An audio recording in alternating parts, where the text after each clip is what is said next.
Shabbat Shalom. How do you say United States of America in Hebrew? It's not the United States of America. No. How do you say United States of America in Hebrew? Artsot Habrit. Now, if you were to translate United States of America literally, you might say Midinot HaMeuchadot Shel America. But that's not the word. It is Artsot Habrit, which literally means lands of the covenant. Now, that's a fascinating word choice that speaks particularly to us as Jews, because as Jews, we know a thing or two about covenants. We entered a covenant with God on Mount Sinai. As Americans, our covenant, of course, is not the Torah, it is the Constitution. The name Artsot Habrit thus captures a cardinal principle on which America was founded. The Constitution is the supreme law of the land. As states, as individuals, we are bound to and responsible for that covenant, including the President of the United States. That's precisely what the President affirms when they are sworn into office. They promise to preserve, protect, and defend the Constitution. With this pledge, the founding fathers made an explicit break from the monarchy in England. Alexander Hamilton outlined some of the differences in the Federalist Papers, writing that the president is limited to a 4-year term, but the king serves for life. The president can be impeached and removed from office, while the king is personally sacred and inviolable. The president can be overruled, while the king's veto is absolute. And finally, the president has no spiritual jurisdiction, while the king is the supreme head and governor of the national church. Now, that I'm sure that there are many factors that shaped the role and the authority of the president, but I can't help but think that for the Puritans, the system of government that they established was partly influenced by the teachings that they knew well from the Hebrew Bible, specifically from our Parsha. We read in Parshat Shoftim some of the laws of the king. Raina spoke about them earlier. The king shall be chosen from among the people. He shall not be a foreigner. He shall not have many wives, nor amass much silver and gold in excess, lest his heart goes astray. And then we read, when the king is seated on his royal throne, he shall have a copy of this teaching written for him on a scroll by the Levitical priests. Let it remain with him, and let him read it all his life, so that he may revere the Lord his God and observe faithfully the words of this teaching.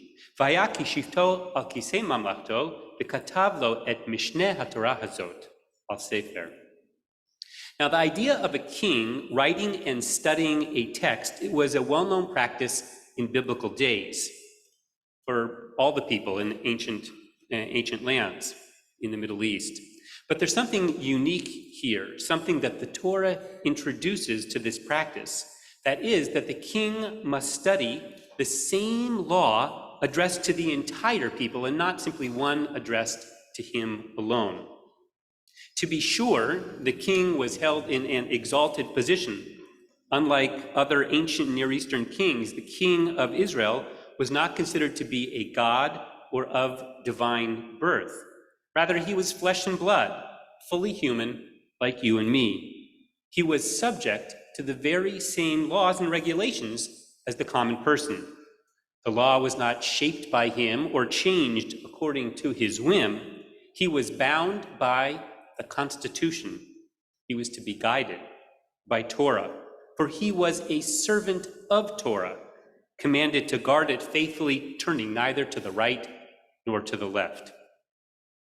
Biblical Israel was governed under a constitutional monarchy, but the message here applies no less equally to a democratic republic and is needed today no less than 3,000 years ago.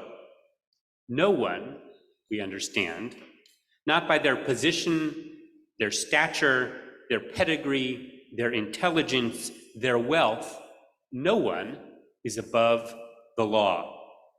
In the words of 19th century German Rabbi Shimshon Raphael Hirsch, as soon as he ascended the throne, the king's first act was to copy the Torah with his own hand, thus acknowledging that he is not above the law.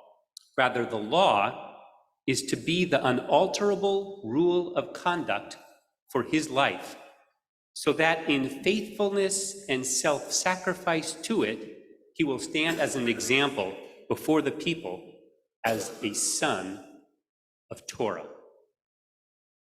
In this passage, then, the Torah has made it clear that the king is bound to the rule of law.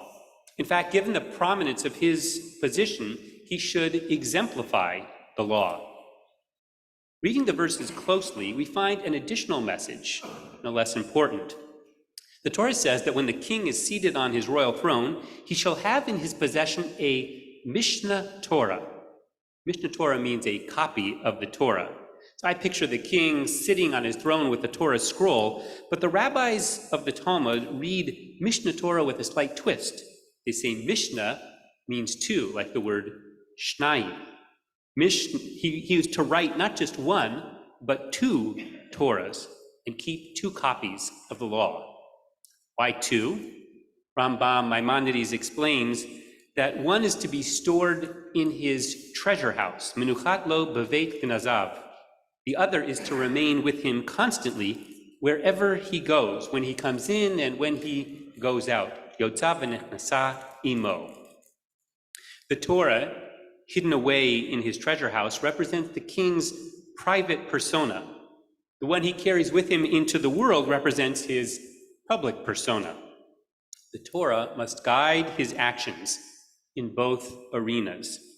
If he only upholds the law when he's in the public eye, but privately his behavior falls short, or if in private he lives according to the rules but fails to follow it in the world outside the walls of his palace, in either case he has undermined the very essence of Torah. Torah is meant to guide our lives in all aspects of our lives and to shape our character, so that whether we are home or away, we will live according to the laws and values of our covenant. Now, it's easy when examining these passages to point a finger and say, aha, I know exactly who the rabbi is talking about. I know to whom these verses are referring. That one who thinks that the laws don't apply to him. It's easy to direct this lesson to others. But the truth is, it's a message for each and every one of us. Here we are in the month of Elul, just a few weeks before the high holy days. Rather than spending our time judging others, our parsha says, Shoftim titein lecha, appoint judges of yourself, dafka. Like a king, each one of us is called upon to possess Torah in the private and public spheres of our lives. These teachings guide our lives with our spouses, our parents, our children. Those teachings must be menuchat lo babayit, with us at home.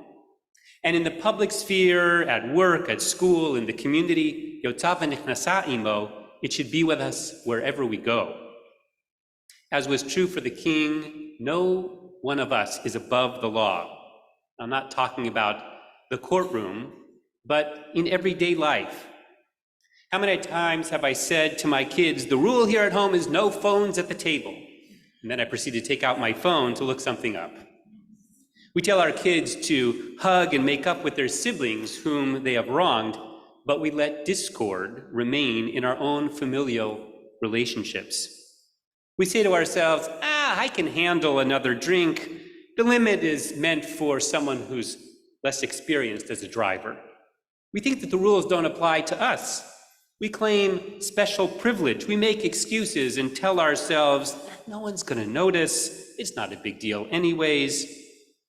Along comes the Torah and says, take up this law, study it, keep it wherever you are, in public and in private, home and away, night and day. Do not veer to the right nor to the left. in order for us to remain a United States of America, we must be a land of the covenant. In order for us to be a light unto the nations, we must be a people of the covenant. Each of us must possess Torah, making it the foundations of our homes and carrying it with us wherever we go. For when we are below and beholden to the law above, then she will shine her light on all the corners of our lives. Kin Yiratzon v'Namar. Amen.